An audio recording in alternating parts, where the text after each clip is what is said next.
ou imunidade protetora. Se viabiliza sempre, se pensa sempre assim na questão da imunidade adquirida, na formação de anticorpos e tudo mais.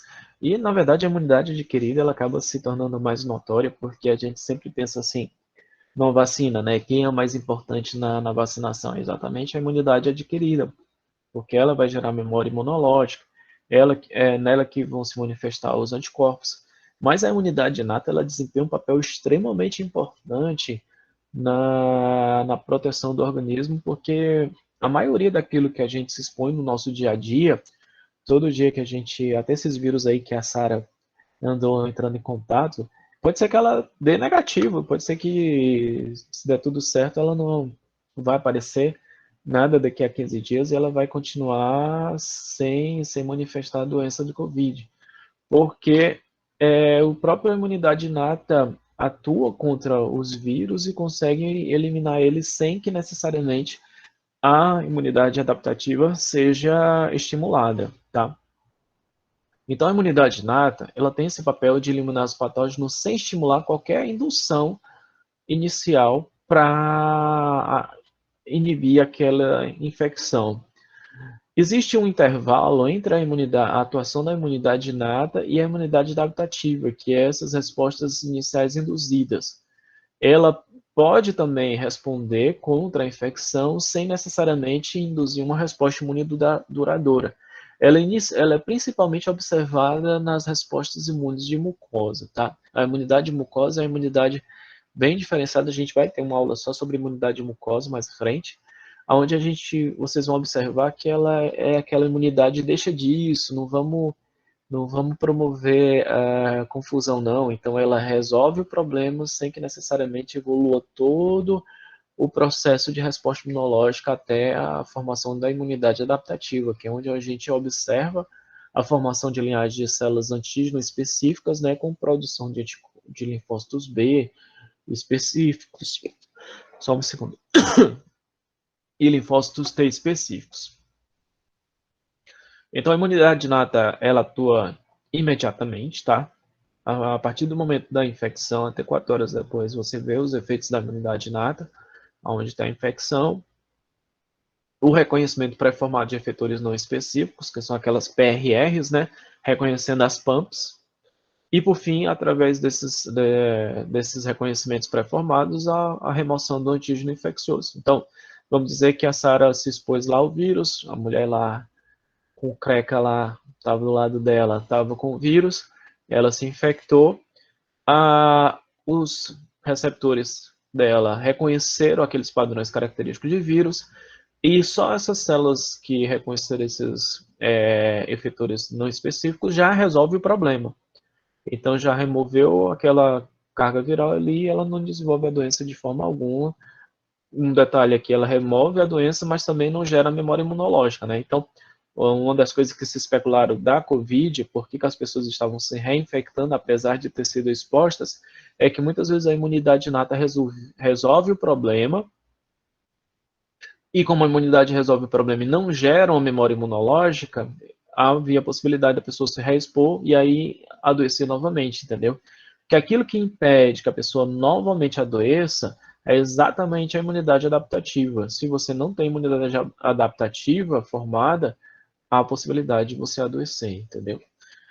Dentro da imunidade induzida inicial, que leva em torno de 46 a 96 horas, ocorre também o reconhecimento dos padrões moleculares associados a patógenos, essas PAMPs. Ocorre o processo de inflamação com recrutamento de células efetoras e a remoção do patógeno. Aqui também há pouca formação de memória imunológica ou nenhuma formação de memória imunológica.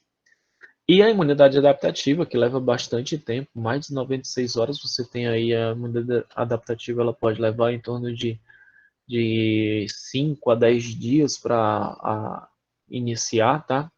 Esse tempo longo se deve exatamente porque há uma dependência da apresentação antigênica, então aquela célula que capturou o antígeno, ela precisa encontrar a célula T e B que reconhece aquele padrão molecular, e aí essa apresentação ela pode levar muitos dias até que essas duas células se encontrem, E aí, a partir desse momento, ocorre a expansão clonal, a diferenciação das células efetoras, para, enfim, ocorrer a remoção do antígeno.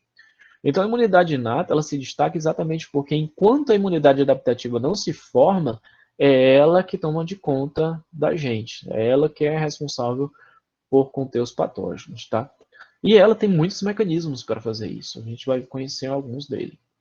Bom,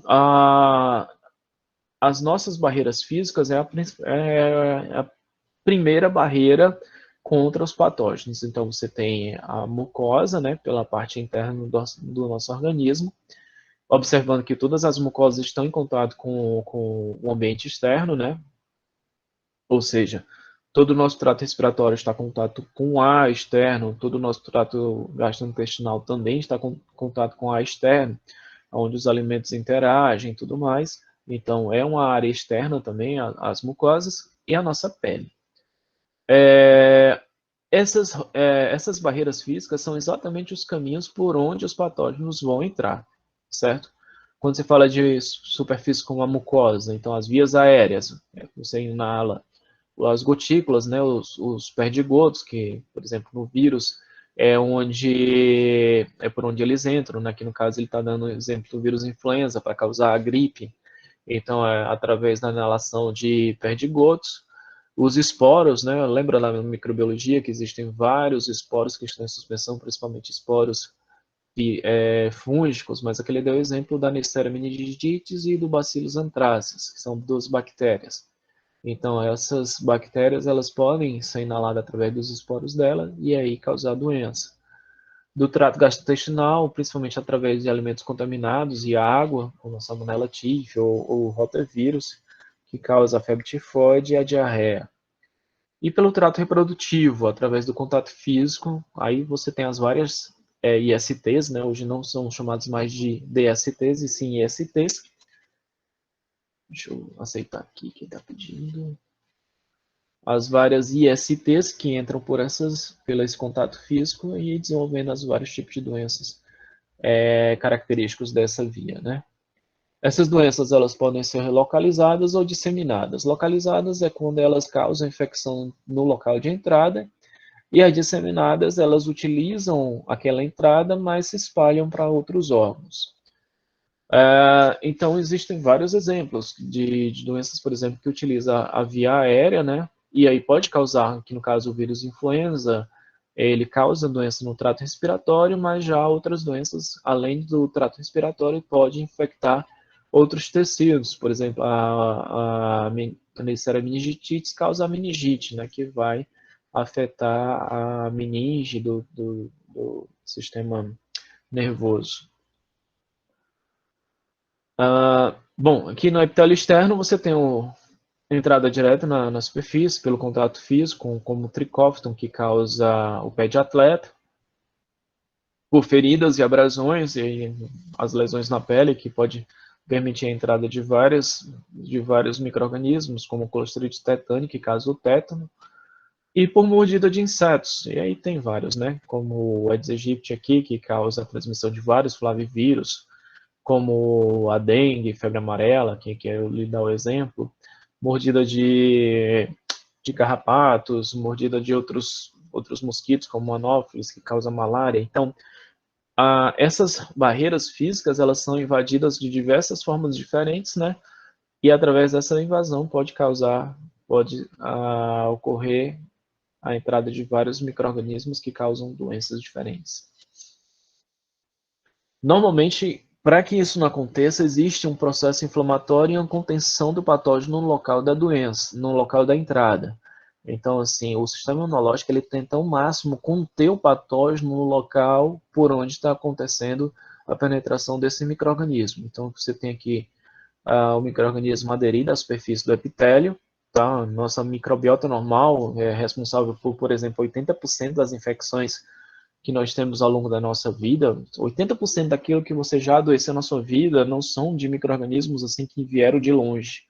São micro-organismos que estão em contato direto com tuas superfícies, seja na mucosa ou seja na pele. Então, assim, quando você se corta e aquele local do corte ali inflama, infecciona e tudo mais, essa infecção se dá exatamente por causa das bactérias que já estavam na superfície da sua pele. Assim como uma faringite, por exemplo, você desenvolve uma faringite, tal, decorrência de uma gripe. Essa faringite bacteriana, causada por infecção secundária, é causada por bactérias que já estão na tua faringe.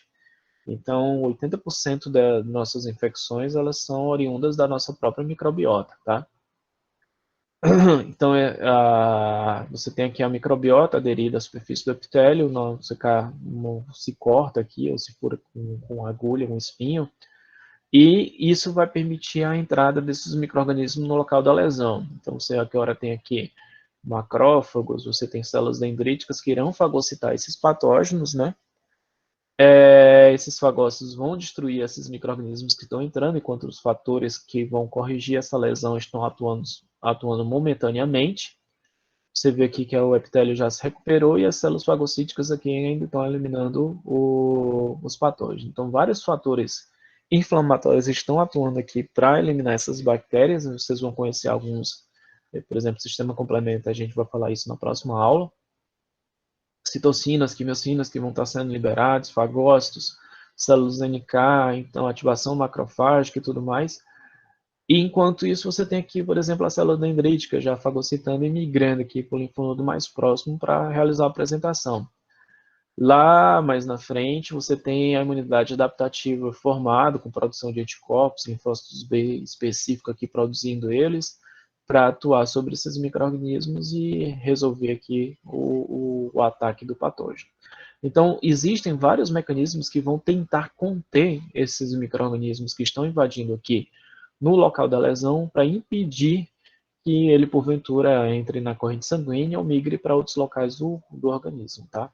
Isso aí a gente vai entender melhor quando a gente vai falando de certas citocinas, como o TNF-alfa, que são citocinas que vão interagir com tecidos aqui no local da lesão e ele vai induzir várias modificações nesse tecido para que essas bactérias não consigam escapar desse local. Por hoje a gente vai falar assim mais superficialmente, tá? Mas a gente vai falar com mais detalhe quando estivermos falando da ação química da resposta imunológica sobre o processo inflamatório.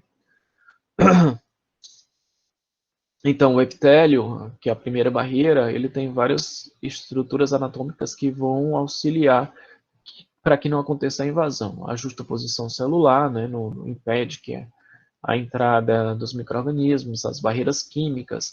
As barreiras químicas elas são mais características no trato digestivo e nas mucosas. Aqui no trato intestinal você tem pH baixo, a presença de enzimas que vão atuar sobre os micro-organismos. Nos pulmões, o movimento do batimento ciliar e lá nos olhos e no nariz, a presença de lisozima, que é uma enzima que atua sobre a parede celular. Existem vários peptídeos antibacterianos que são produzidos, eu já vou falar alguns deles para vocês, é bem interessante, a gente produz, eu gosto de criar alguns termos, não é o mais correto, mas é o mais didático assim, para vocês aprenderem, que seria como se fossem antibióticos que nós mesmos produzimos, são antibióticos produzidos pelo nosso próprio organismo para atuar sobre as bactérias, então assim, é como se a gente produzisse nosso próprio antibiótico natural. Não é um termo muito correto, mas assim, para vocês terem uma dimensão de que as nossas enzimas que a gente produz, elas já têm um efeito bactericida real para tentar conter a invasão desses micro-organismos, tá? A microbiota normal, ela atua também como uma barreira interessante, porque a microbiota ela é competitiva, então assim, se um outro micro-organismo tentar entrar em competição com essa nossa microbiota normal, ele vai ser inibido e, portanto, não vai conseguir se estabelecer. A pele ela é considerada um extrato seco, né? Então, a maioria dos organismos, dos micro-organismos, não gostam de um substrato seco para se desenvolver. Já as mucosas é um extrato úmido, mas existe a presença do muco e dos peristatismos e batimentos ciliares que vão fazer a expulsão desse material e assim impedir que ali prospere aqueles micro-organismos, tá? Bom, Os fagócitos, como os monócitos e os neutrófilos, eles produzem uma série de substâncias que vão atuar quimicamente sobre os patógenos. Os monócitos, eles estão presentes no tecido conjuntivo e também na camada submucosa, como o trato gastrointestinal e nos pulmões. Também você vai encontrar ele no fígado e no baço e na formação dos granulomas. O monócito, ele é, por característica, ele tem vários receptores da imunidade inata, certo? Aquelas PRRs que eu falei para vocês. Depois eu vou entrar, vai ter uma aula que eu vou falar com mais detalhe a respeito de cada um desses receptores, explicando como é que eles funcionam. Então aqui você tem as TLRs, tem o receptor CD14 que atua junto com a TLR4 para a identificação do LPS. Lembra de onde é o LPS? Vocês lembram? Ou não faz mais? Não há ideia mais. Bom, o LPS eu não vou esperar muito não, porque vocês ficam calados aí na sala de aula você já não falava, imagina sem eu ver a cara de vocês. O LPS ele é presente na membrana externa das grãs negativas. Então, o que acontece? Quando esses dois receptores interagem com o LPS, aqui o LPS em vermelhinho aqui, ó. Quando esses dois receptores interagem com o LPS, eles ativam a maquinário celular, assim como esses outros receptores aqui que vocês estão observando, receptor de glucana, receptor de manose, que são receptores que identificam padrões de açúcares na superfície, assim, o receptor de Scavenger aqui também, ele tem essa capacidade de reconhecer padrões na superfície dos patógenos, e é como se um macrófago aqui, um monócito, um macrófago, tivesse a habilidade de reconhecer vários padrões diferentes de micro-organismos.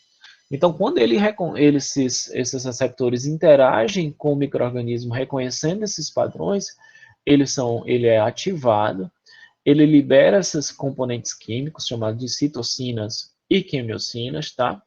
Essas citocinas elas vão mediar processos inflamatórios que têm atividade tanto autócrina, ou seja, atua sobre a própria célula, quanto parácrina, atuando em células vizinhas, e isso vai levar à ativação dessa célula e também essa célula vai liberar mediadores químicos que vão atuar também sobre os micro-organismos.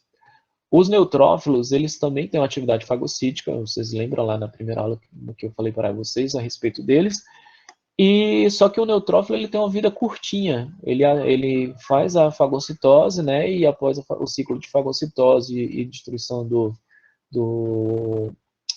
daquele micro-organismo que ele atacou, ele já morre, produzindo aqui o pus. Já o monócito ele tem uma vida mais longa.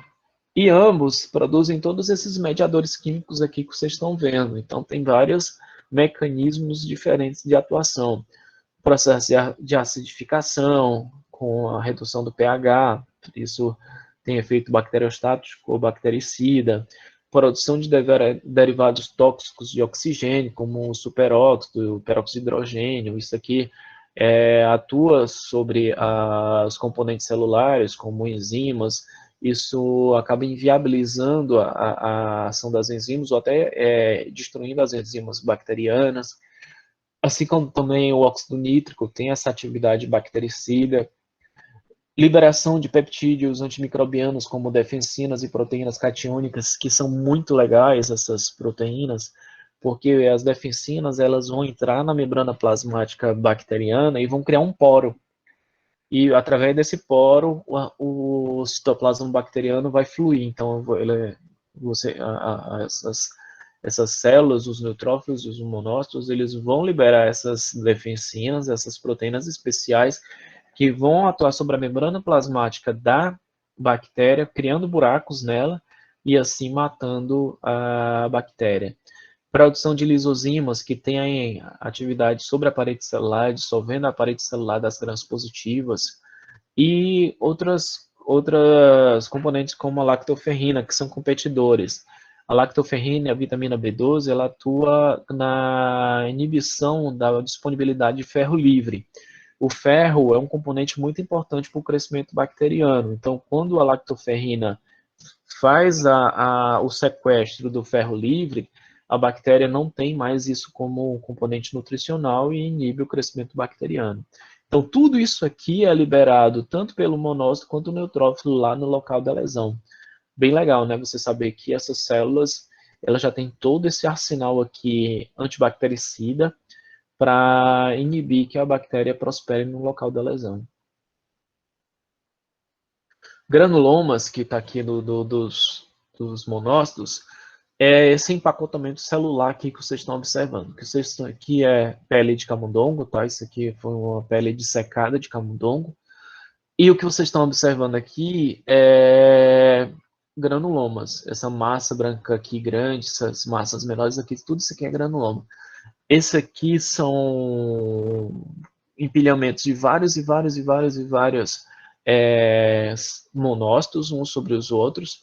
E aqui lá naquele núcleo tem um patógeno para qual foi estimulada esse granuloma aqui.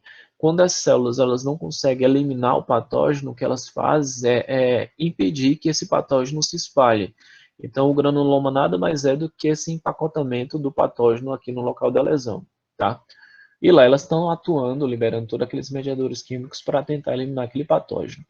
Isso aqui em vermelho que vocês estão observando é outro fenômeno chamado angiogênese, tá? Onde ocorre um estímulo da formação de novos vasos, e esses vasos têm o objetivo de alimentar aquele local da lesão com mediadores químicos e migração celular, facilitando assim com que o sistema imunológico consiga eliminar esse patógeno, tá? Existe uma área da oncologia que exatamente estuda o papel do sistema imunológico no câncer, porque o tumor cancerígeno, ele utiliza esses mesmos mecanismos de angiogênese para poder se alimentar. Então, um dos aspectos que eles observam para matar um tumor é exatamente impedir essa alimentação, esse fluxo de sangue para o tumor. Assim, se ele não é alimentado, ele acaba morrendo. Então, existe um aspecto da resposta imunológica associado também ao câncer, já que ele utiliza esses mesmos mecanismos que vocês estão observando aqui, tá? Aqui é um animal ele já foi eutanasiado, obviamente, né? E aqui no dorso dele a presença do granuloma sobre a pele. Aqui essa pele foi dissecada e tirada a foto, tá? Essa primeira foto, o que se utilizou aqui foi um adjuvante chamado adjuvante de Freud. Ele é muito agressivo. Hoje em dia é pouco utilizado exatamente por causa dos danos que ele causa ao animal. É muitas vezes considerado antiético a utilização desse adjuvante, só em casos especiais ele ainda é utilizado. Esse outro aqui é o hidróxido de alumínio, que é o que a gente vai utilizar aí, se Deus quiser, quando a gente for vacinado. É o hidróxido de alumínio que está causando aqui, o que vocês estão observando aqui é adjuvante Freud mais proteína do vírus da dengue, tá? É uma Professor, adi o quê? adjuvante de Freud, tá? É um componente bacteriano que é utilizado aqui, que você compra, mistura com o antígeno que você quer estimular, tá? E aí ele causa esse estímulo aqui para resposta imunológica.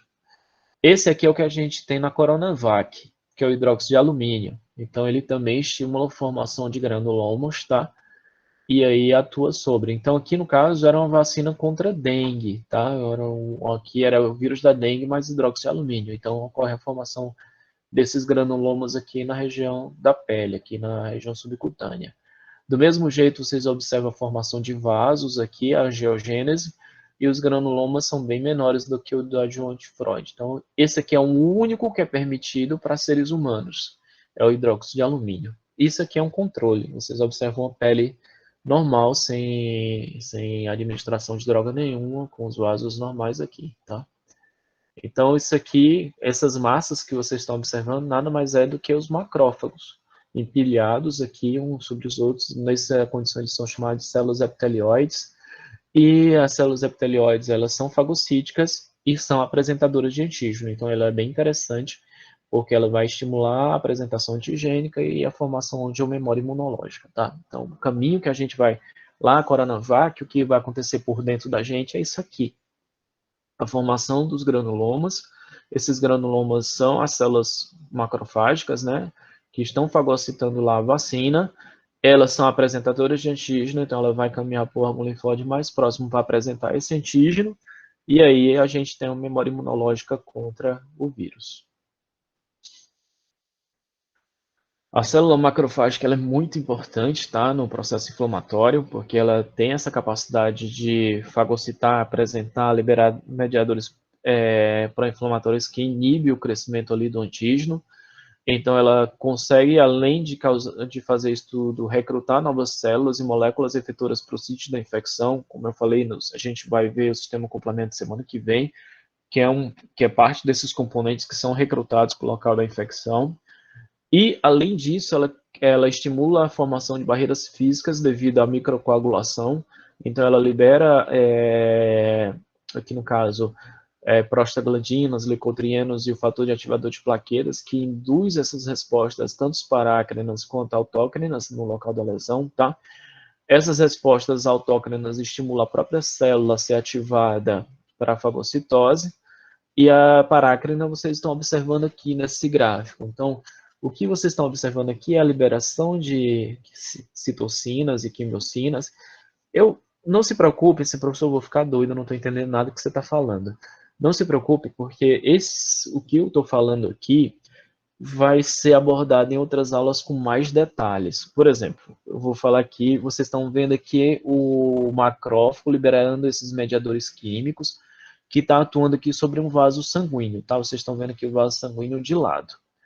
E aí, na próxima figura, o que você observa é aparecendo aqui um neutrófilo, aqui outras células fagocíticas e esses tracinhos azuis aqui no interior do vaso. O que é esses tracinhos azuis? Isso aqui são selectinas. As selectinas é exatamente uma proteína que faz com que essas células que estão vindo aqui na corrente sanguínea consigam sair de dentro do vaso sanguíneo para o ambiente externo. Além disso, aqui no próximo gravura, você observa que as células se afastaram um pouquinho umas das outras. Isso aqui se deve à vasodilatação. O vaso ele ficou mais fácil de migração celular. As células agora conseguem sair facinho aqui de dentro do vaso para a corrente sanguínea. Tudo isso aqui é causado exatamente pela liberação dos mediadores inflamatórios do local da lesão sobre os tecidos locais, né, que vão facilitar com que o sistema imunológico consiga migrar para o local da lesão, tá? A cicatrização dos tecidos afetados, elas não é imunológica, ela se comporta individualmente, beleza? E outra coisa que acontece nesse local da lesão é a microcoagulação. Esses vasos do qual aconteceu a migração celular, eles sofrem microcoagulação. Essa coagulação nesses vasos sanguíneos... Peraí, gente. Tá falhando a voz.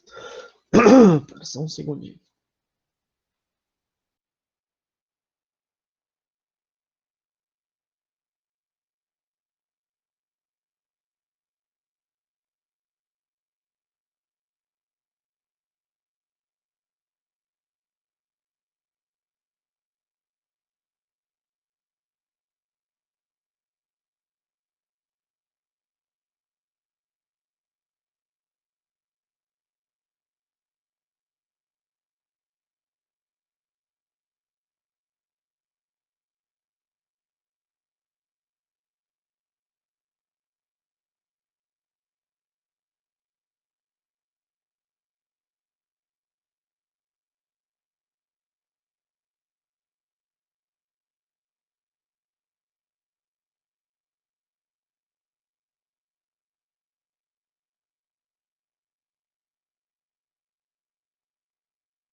Professor, o senhor está multado.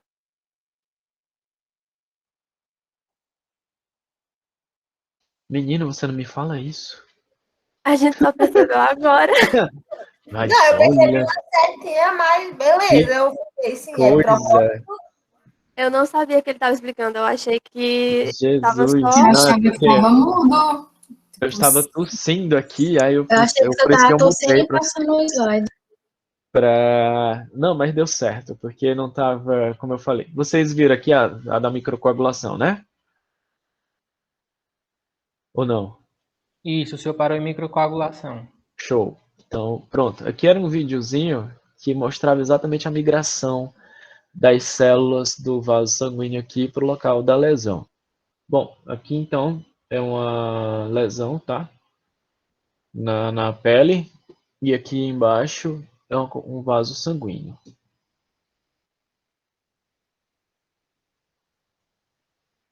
E o que vocês vão ver é exatamente a migração das células ali marcadas, saindo do vaso sanguíneo e migrando lá para o local da lesão, ó.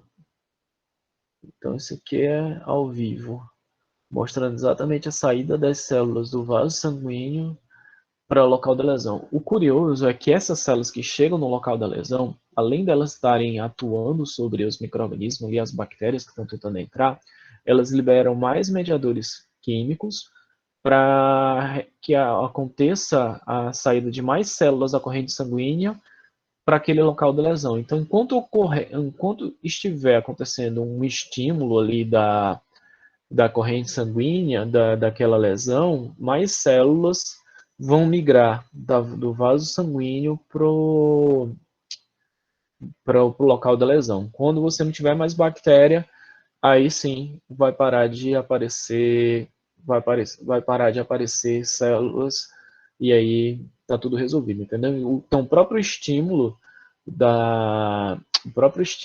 para que aconteça essa migração, essa saída do vaso sanguíneo para o local da lesão é a presença do micro-organismo ali causando infecção. Isso aqui é exatamente observando. Eu ia mostrar depois porque quando eu for falar especificamente de selectina, ela aparece aqui como é que se forma. Então vocês estão observando aqui, ó, na corrente sanguínea, inicialmente, quando você tem as células, elas não andam grudadas na parede do vaso, elas andam soltas aqui, como vocês estão vendo aqui as hemácias passando aqui a toda velocidade, as células brancas, elas não andam assim, coladinhas na superfície do vaso sanguíneo. Então, por que elas estão coladas? Aqui, na verdade, é porque elas já receberam um estímulo para andar nesse rolamento na superfície do vaso, tá? Então, isso aí, de onde foi que veio esse estímulo? Lá do local da lesão, onde promoveu a produção das selectinas, tá? Que interage com o glicocálice dessas células aqui. Depois a gente vai falar com mais detalhe quem são essas proteínas aqui. Falar de integrinas, de CAM, de várias outras proteínas que ainda vocês vão conhecer, tá? E aí essa interação é uma interação fraca. Aqui o videozinho ele vai mostrar várias coisas que vocês ainda vão aprender, que é com o estímulo e tal. Isso aqui vai para o interior da célula, vai modificar os componentes celulares, induzindo a alteração aqui do citoesqueleto celular, a produção de citocinas, de proteínas de superfície. Aqui vocês estão vendo uma gineínazinha carregando um vacúolo para a superfície celular. E aí ela vai liberar a ICAM, que aí eu vou pular aqui, tá? Isso aqui é um spoilerzinho, depois eu vou explicar isso aqui com mais detalhe, tudo que está acontecendo aqui. Vai produzir essa proteína aí, que é essa proteína que vai induzir a frenagem da célula. Enquanto essa lectina está interagindo com o glicocálice, a célula é como se fosse um velcro. Ela se liga, mas é uma ligação frouxa, né, e depois solta. E aí ela solta de trás e prega aqui na da frente. Então aqui a superfície do vaso está cheio de selectina, por isso que ela consegue rolar. Essa interação promove a produção de outra proteína que vai frear a célula, vai fazer com que a célula pare. E aí essa que ela vai expressar na superfície, né? Na hora que ela expressa na superfície, ocorre uma alteração do citoesqueleto da célula, e como o vaso ele está mais frouxo, né? As ligações intercelulares estão mais frouxas, a célula consegue migrar para fora do vaso sanguíneo. Isso é chamado de apedese. Deixa eu sair aqui e voltar lá para a aula. Opa, abrir foi outra coisa. Deixa eu sair aqui desse modo de apresentação.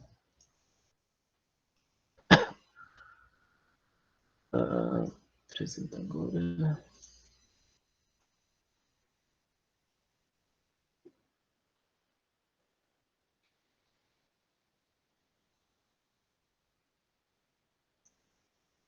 Legal, né? Bom. Então, existem padrões de reconhecimentos tanto na imunidade inata, como existem também padrões de reconhecimentos que são característicos da imunidade adaptativa, tá? Na imunidade inata, o que você observa é que todas essas características que são reconhecidas, elas são especificamente herdadas no genoma. Então, você já nasce reconhecendo aqueles padrões que são característicos dos patógenos. Então, isso é uma herança evolutiva nossa. Expressa em todas as células de um determinado tipo essas características dos receptores. Nos macrófagos, eles então têm todo aquele arsenal de receptores que reconhecem esses padrões gerais. Ativa a resposta imune imediata, característica da imunidade inata, reconhece uma ampla gama de patógenos, também como vocês observaram, a característica da imunidade inata. Então, a imunidade inata ela já tem essa habilidade de reconhecer vários padrões que são característicos dos patógenos. Eu mostrei aqui alguns exemplos, como o LPS, que é característico de bactérias, mas do mesmo jeito ele reconhece padrões que são característicos de protistas, tem padrões que são característicos de parasitas, como os eumintos e tal, tem padrões que são característicos de fungos, de vírus, assim, você tem a habilidade de reconhecer esses padrões que são característicos de vários tipos de patógenos que interagem com nossa, não só com nossa espécie, mas com toda aqueles nossos ancestrais, né? E aí chegamos aonde chegamos com esses receptores. Já na imunidade adaptativa, ele apresenta padrões de características que são mais específicos. Então, aqueles padrões que são codificados por múltiplos segmentos gênicos que são recombinados aleatoriamente, gerando um receptor único e específico de cada célula, é característico lá da imunidade adaptativa. Requer rearranjo gênico, como eu já expliquei aqui, é característico da imunidade adaptativa. A distribuição clonal, ou seja, aquele clone específico que tem aquele padrão específico, é característica aqui da imunidade adaptativa. E que é capaz de reconhecer uma ampla variedade de estruturas moleculares, é o característica aqui da imunidade adaptativa. Então, aqui, o que podemos concluir é que existem características de reconhecimentos que são próprios da imunidade inata, assim como temos reconhecimentos específicos que são característicos da imunidade adaptativa. Bom, aqui da imunidade inata, alguns receptores que vocês até viram ali no slide anterior. Você tem, por exemplo, a MBL. MBL é lectina ligadora de manose. Então, é uma proteína que tem a habilidade de reconhecer os padrões característicos de açúcar na superfície dos patógenos, tá?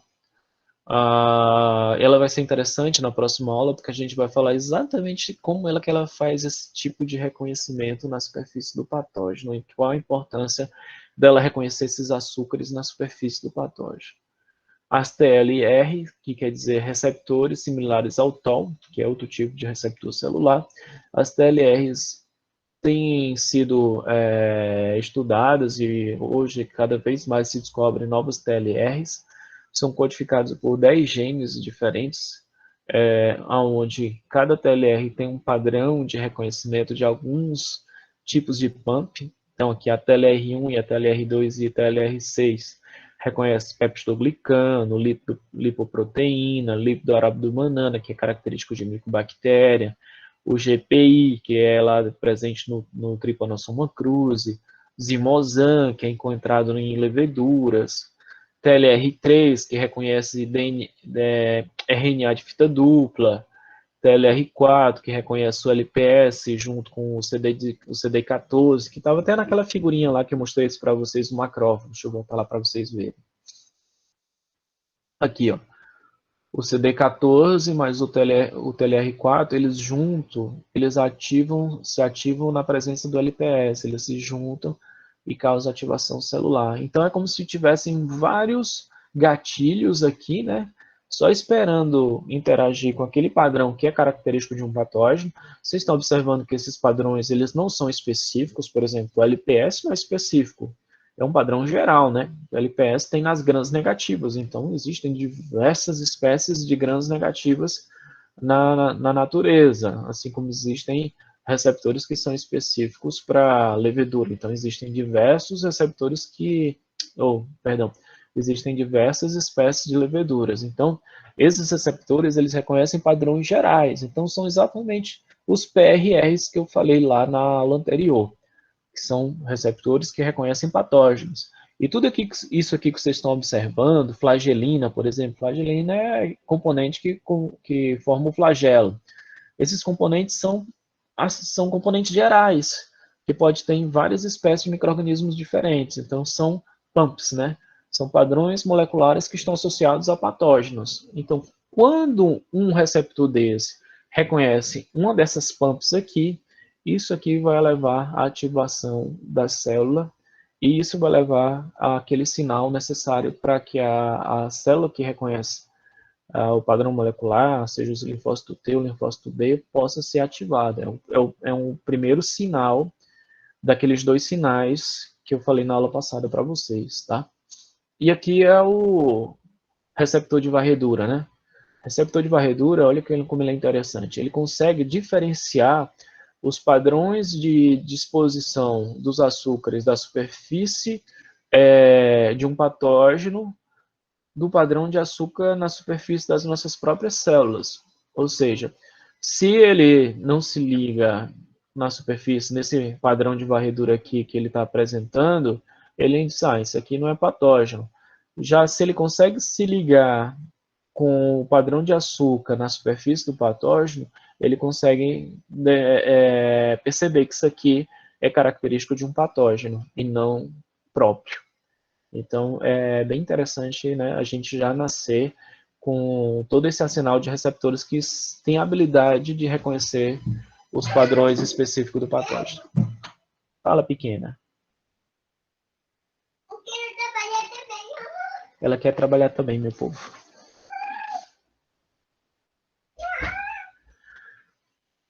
Bom, deixa ela por aqui, se ela fizer muito barulho, aí eu tiro ela.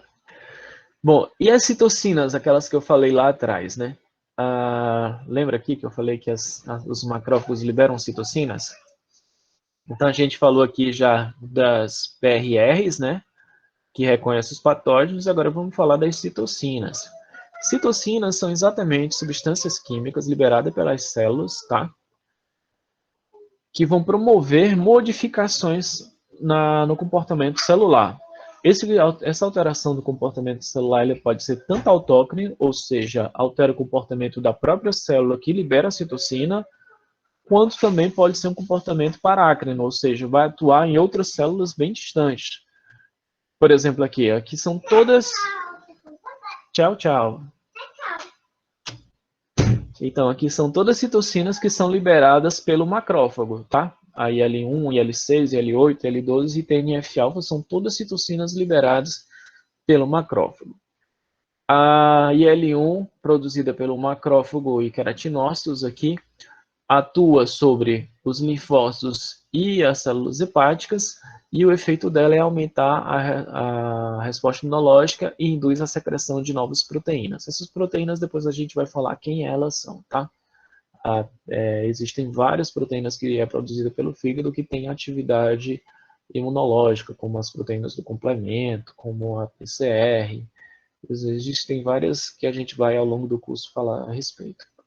IL-6, do mesmo jeito, macrófago, alvo. Então, o que eu quero que vocês observem aqui é que cada citocina dessa acaba sendo liberada para atuar sobre um determinado alvo, e nesse alvo vai ter um efeito sobre ele. Uma coisa interessante aqui, por exemplo, do IL-8, os macrófagos liberam sobre fagócitos e tem um efeito quimioatraente sobre os neutrófilos, ou seja, O que é ser quimioatraente? É atrair os linfócitos para o local onde ele está sendo liberado. Então, o macrófago que está lá fagocitando uma bactéria num determinado local, numa determinada lesão, vai liberar o IL-8 e isso vai fazer com que os neutrófilos venham para aquele local. Esses quimioatraentes é chamado de quimiocina, tá? Voltando lá no slide de novo. Então, quimiocinas. Quimiocinas é um tipo de citocinas que tem o efeito de taxia, de atrair células para aquele local da lesão. Então, IL-8 é um tipo de quimiocina, tá? Ela vai atrair os neutrófilos para o local da lesão. Então, o TNF-alfa, que depois mais tarde a gente vai falar bastante dele, ele atua sobre o endotélio vascular, ele induz a produção daquelas selectinas que faz com que as células consigam rolar na superfície do vaso, faz a alteração da junção das células para aumentar a permeabilidade, então vai facilitar com que a célula migre do vaso para o tecido. Então, quem faz isso é o TNF-alfa. Então, tudo isso aqui é liberado pelo macrófago. E outra coisa interessante, além das citocinas, é que vai produzir exatamente a coestimulação, tá? A coestimulação é exatamente aquele segundo sinal necessário para a ativação linfocitária. Essa coestimulação pode ser na presença dessas duas proteínas, aqui B7.1, B7.2, ou pode ser chamada de CD80 ou CD86. Essas duas proteínas, quando presentes, elas querem dizer que essa célula que foi ativada identificou uma característica que é típica de patógeno, tá? Então, é como se essa célula aqui, que identificou através desses receptores aqui, uma característica de patógeno, ela pudesse sinalizar que foi identificado ali um patógeno. E qual a importância disso? Aqui você tem uma célula dendrítica, né? E essa célula dendrítica está aqui fagocitando bactérias. Lá na célula dendrítica, ela tem a TLR4 e a CD14, que identifica o LPS, o lipopolissacarídeo lá das gram negativas. Então, a gente sabe que isso aqui é uma bactéria gram negativa. Na hora que ela faz isso, ela fagocita a bactéria e identifica uma bump aqui nessa bactéria, a célula dendrítica sai correndo aqui pelo vaso linfático até chegar lá no linfonodo mais próximo. Só que quando ela chega no linfonodo mais próximo, além dela querer apresentar esse antígeno aqui que ela identificou, essa proteínazinha que vocês estão vendo aqui, que é um MHC, MHC do tipo 2, depois a gente vai conversar a respeito delas, ela chega com essa outra proteínazinha aqui ligada, ó, a CD80 e CD86. Essa CD80 e CD86, ela está sinalizando que essa célula aqui fagocitou uma coisa e que essa coisa tem um padrão que é característico de algo que é patogênico. Podia ser diferente, né? Lembra que a célula dendrítica, ela realiza macropinocitose. Mas a macropinocitose é uma fagocitose sem sinalização. Então, ela podia fagocitar aqui, sei lá, uma proteína aleatória qualquer. Se ela fagocita essa proteína aleatória qualquer, mas não existe nenhuma ativação por nenhum desses receptores, ela fagocita, sai correndo para tentar apresentar, mas quando chega nesse local, ela vai chegar sem essa coestimulação. Se ela não tem coestimulação e está apresentando uma proteína que não tem nenhum padrão patogênico, não vai ser ativada. Aqui, para ficar melhor, aqui ilustrado isso que eu estou falando, tá? Bom, a célula chegou aqui com CD80 e CD28. É uma célula apresentadora, né, um APC aqui, e aqui é uma célula T virgem. Se ela chegar com CD80 e CD86, mas sem apresentar nada, não tem nada para ser reconhecido, ou seja, não tem antígeno, não vai ter resposta. Isso aqui é uma situação hipotética, tá? Isso aqui não acontece. Então, se ela chegar só com o estimulador ativo aqui, não vai acontecer nada. Se ela chegar com um corpo estranho aqui, ela vai apresentar via a proteína aqui de apresentação, MHC do tipo 2. Ela realiza a apresentação. Como a gente tem célula T que reconhece tudo neste mundo, a célula T tem uma célula T que vai reconhecer esse padrão que está sendo apresentado. Só que como isso aqui é um corpo estranho, não patogênico, ela não apresentou a CD80 nem a CD86. Então aqui vai estar vazio, ó.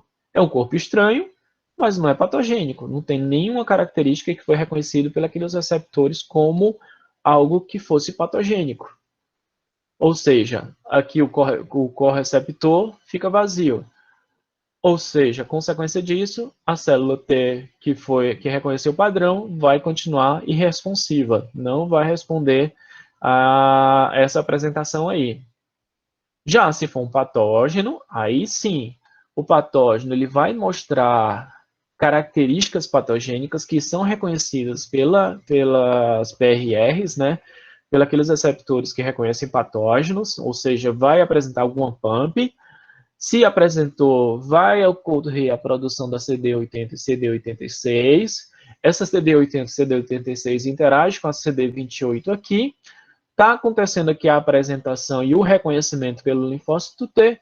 Consequência, um sinal, 2 sinais, você tem a ativação da célula T, tá? Então, a ativação linfocitária, lembrando aí que até já comentei isso na aula passada, ela é dependente de 2 sinais. Então, um sinal aqui, o reconhecimento da célula T desse padrão que está sendo apresentado, desse antígeno, e o outro sinal é o reconhecimento pela imunidade inata de que isso que foi fagocitado tem características de um patógeno. Então, a própria imunidade adaptativa ela é dependente da imunidade inata para que ela possa ser ativada. Então, só é ativada se a imunidade inata reconhecer algum padrão patogênico nesse corpo estranho aqui que foi fagocitado, e aí sim você vai ter uma ativação linfocitária. Beleza? Pronto. Semana que vem a gente começa falando de sistema complemento. Alguma dúvida, meu povo? Pode ficar Professor, embaralhado as ideias aí? e nesse caso, se não reconhecer e mesmo assim for um antígeno, pode acontecer? Pode acontecer, assim, eu desconheço, mas pode acontecer o contrário, de você ter algo que não é patogênico e ser reconhecido como patógeno. E aí acontecer a ativação linfocitária, entendeu? Que é o que acontece, que a gente vai ver quando a gente for falar de hipersensibilidades, que é exatamente você ter um corpo estranho, e esse corpo estranho ser compreendido como se fosse um patógeno, e aí ter uma ativação linfocitária contra esse corpo estranho. E aí esse corpo estranho pode ser qualquer coisa, pode ser, por exemplo, um perfume, que você usa um perfume e desenvolve uma alergia. O que é alergia? É exatamente a ativação da resposta imunológica contra aquilo que não é patogênico, entendeu?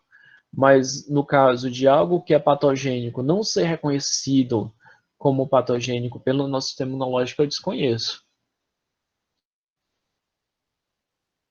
Entendi.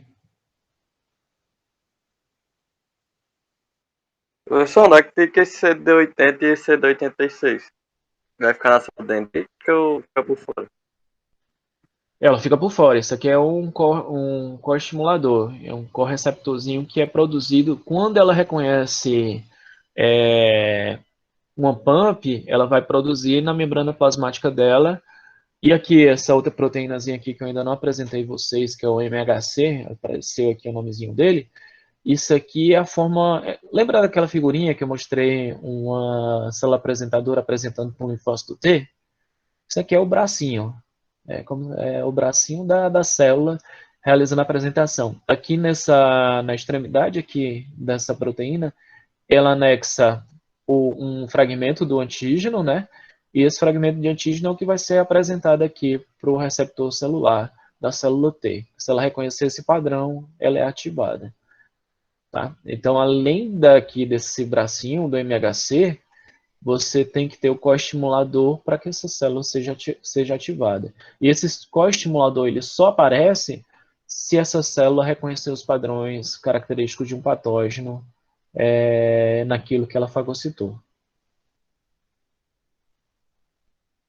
Então é a célula que vai produzir, né? No caso, Exatamente. Na presença da ativação... do patógeno. Né? Isso, daqui, ó, exatamente o que está ilustrado aqui. Tem o LPS, né, que é o lipopolissacarídeo das grandes negativas. Aqui a CD14 e o TLR4, elas trabalham juntas, tá?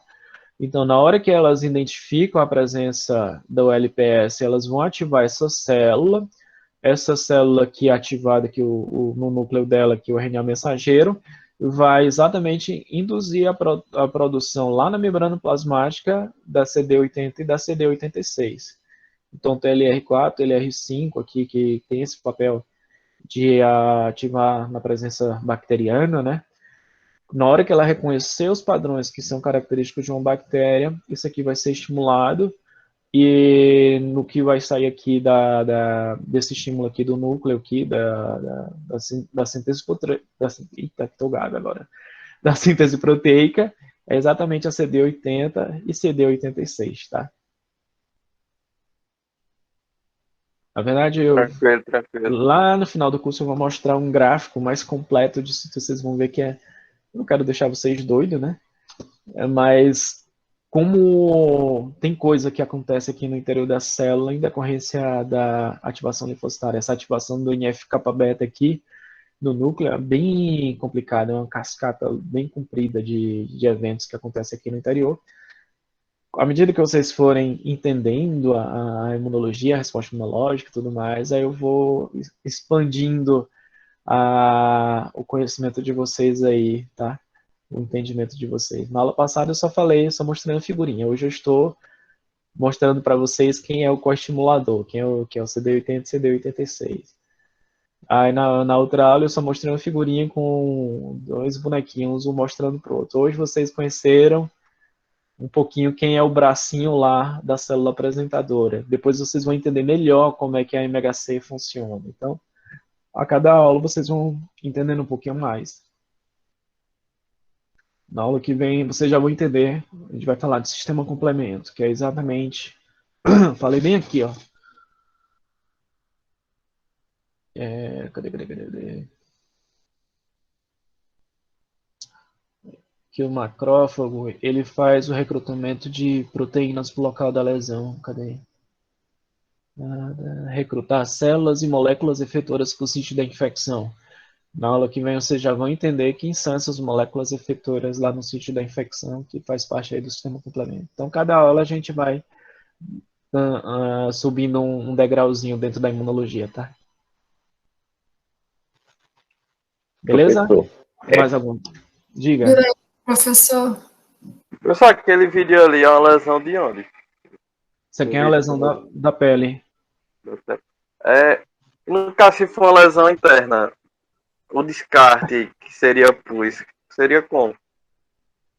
Porque quando ele fagocita, ele cria o pus, não é isso? Isso. Quando é uma lesão interna, nós teve uma infecção interna e teve muitas células fagocitaram e teve um acúmulo de pus. Como é que vai ficar dentro do organismo? Não chega... Normalmente, depois que você tem uma lesão, a produção de pus, todo esse material ele é fagocitado e eliminado posteriormente. Inclusive, algumas doenças é causada exatamente por causa desse acúmulo de pus que não é eliminado. A gente vai falar um pouco, quando a gente estiver falando de doenças, eu vou voltar a comentar exatamente dentro dessa sua pergunta. Porque existe uma limpeza posteriormente das células mortas, elas são todas fagocitadas para a eliminação desse material purulento e tal, até a resolução do problema, entendeu? Então o pus ele fica lá durante um tempo, depois ocorre uma higienização desse local, de todos os resíduos que tem naquele local, para voltar à integridade normal da pele, ou de onde quer que esteja acontecendo a infecção. A produção do pus ela vai ser como em qualquer local que seja infecção, tá? Eu tenho uma infecção entérica, tá acontecendo pus ali? Tem pus naquele local. É na pele, tem presença de pus. Aonde quer que tenha uma infecção bacteriana invasiva ali e haja uma atuação dos neutrófilos e tal, vai ter produção de pus. Caso haja uma dificuldade na higienização desse local, ou seja, na fagocitose desse material que está ali morto e para a recuperação daquele tecido, aí pode virar um abscesso, pode virar um problema secundário grave, que aí é um processo cirúrgico para a eliminação disso aí. Mas, no geral, os processos infecciosos, onde há presença de neutrófilo, posteriormente, isso tudo é fagocitado e limpo.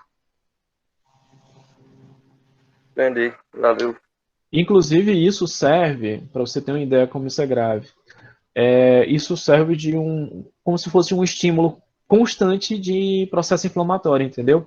Enquanto isso não for limpo, aquele local fica sinalizando como se tivesse um processo infeccioso ali. Então, a limpeza, ela termina exatamente todo o processo de inflamação. Se essa limpeza não acontecer, vai estar sempre acontecendo um estímulo inflamatório naquele local e, consequentemente, dano tecidual e tudo mais. Então, é necessário que essa limpeza aconteça. Professor, Oi. só como exemplo disso aí, da pergunta de Matheus, é que tipo, eu tô com infecção no ouvido, e aí a médica falou que tem que estar realizando a limpeza porque tá cheio de pus misturado com as células das bactérias, então a gente tem que estar fazendo a limpeza sempre, porque não sai sozinho. Aí Pois eu é. sempre, até hoje eu tô sentindo dor, mesmo talvez que já tenha passado a infecção, mas mesmo assim eu tô com dor. Pois é, Conta então disso. você tem ali um estímulo inflamatório perene, entendeu? Fica constantemente estimulando a inflamação. Enquanto não remover todo esse material, essas células mortas ficam sinalizando, elas liberam aquelas prostaglandinas e leucotrienos, que são liberadas por todas as nossas células do corpo que forem rompidas, e esse estímulo vai causar o processo inflamatório, mesmo que não haja ali um processo infeccioso em andamento, entendeu?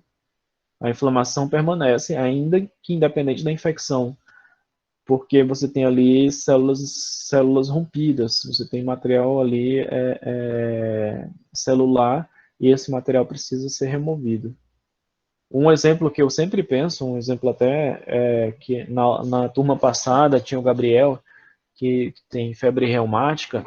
A febre reumática é uma consequência de não ter ocorrido a remoção do material purulento daquele local da lesão, da faringite, entendeu? Então, se você tem uma faringite, essa faringite ela permanece por muito, muito tempo, aquele material purulento ali, esse material que deveria ser removido, ele começa a entrar na corrente sanguínea. E esse material, como ele tem a capacidade de estimular o processo inflamatório, na corrente sanguínea ele pode se alojar em determinados locais que são muito perigosos.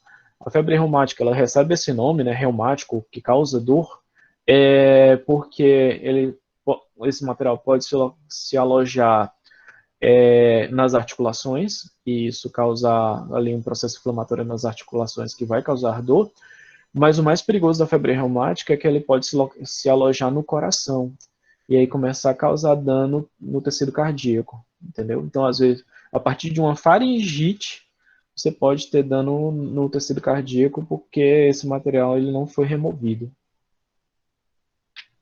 Ou, em outros casos, a glomerulonefrite, né, que também é uma situação parecida, onde esse material se aloja nos rins, e aí começa a causar inflamação nos rins e, por consequência, dano também tecidual renal.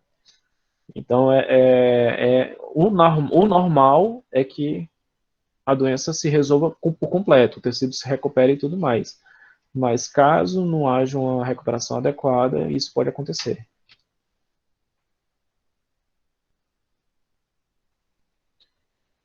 Mais alguma dúvida, gente? Não, professor. Professor, Oi.